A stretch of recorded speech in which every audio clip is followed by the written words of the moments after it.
Hello friends, welcome back to my channel. তো কেমন আছো সবাই? আশা করি ভালো আছো। আর আমি তো দেখতেই পাচ্ছ বাইরে ঘুরতে বেরিয়েছি, তো বেশ ভালোই আছি। তো মোটামুটি আগে গেছিলাম ইমামি সেকেন্ড পুরী যেটা বলে, তো সে ভিডিওটা তোমাদের সঙ্গে এখনও শেয়ার করিনি।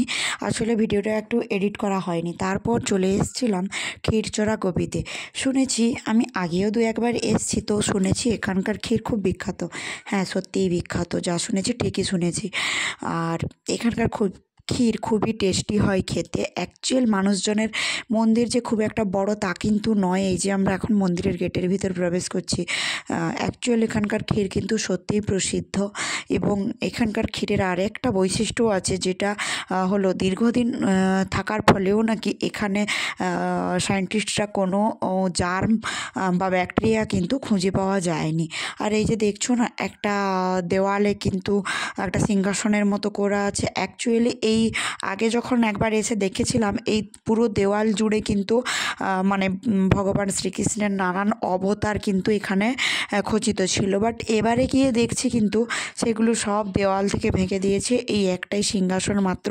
তাও কিন্তু এখানে একটা পঞ্চমুখী সাপ ছিল, সেটাও নেই দেখছি, শুধুমাত্র এইটুকু আছে। জানি না, হয়তো কোনো রিমডেলিং হবে বা কিছু, তাই জন্য হয়তো ভেঙে দেওয়া হচ্ছে। যাই হোক, তো মন্দিরে মোটামুটি আমরা যখন ঢুকি তখন প্রায় 3:15-20 বাজছিল। ঠিক সেই মুহূর্তে মন্দির বন্ধ ছিল, আর আমরা ওখানে ঢুকেই মন্দির খোলার টাইম দেখলাম পুরো 4টা।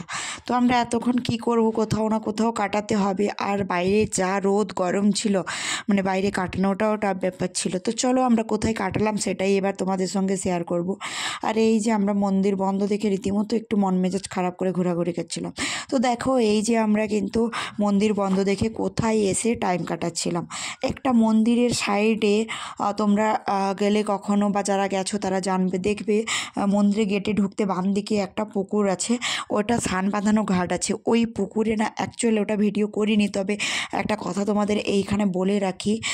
ওই পুকুরের পাড়ে না একটা বট গাছ আছে। ওই বট গাছের পাতাগুলো কি সুন্দর ঠোঙার মতো দেখতে। কথিত আছে যে ভগবান শ্রীকৃষ্ণ নাকি ওই বট পাতাগুলোকে ঠোঙার মতো মুড়িয়ে ক্ষীর খেয়েছিলেন। তো দেখো এবার এরা কি করতে বসে গেছে, দেখতেই পাচ্ছ জলে জলে কীগুলো বলো দেখি, ওগুলো হলো কচ্ছপ। ঠিক আছে, এই পুকুরটায় প্রচুর পরিমাণে কচ্ছপ আছে, ছোট বড় মাঝারি যেরকম সাইজের।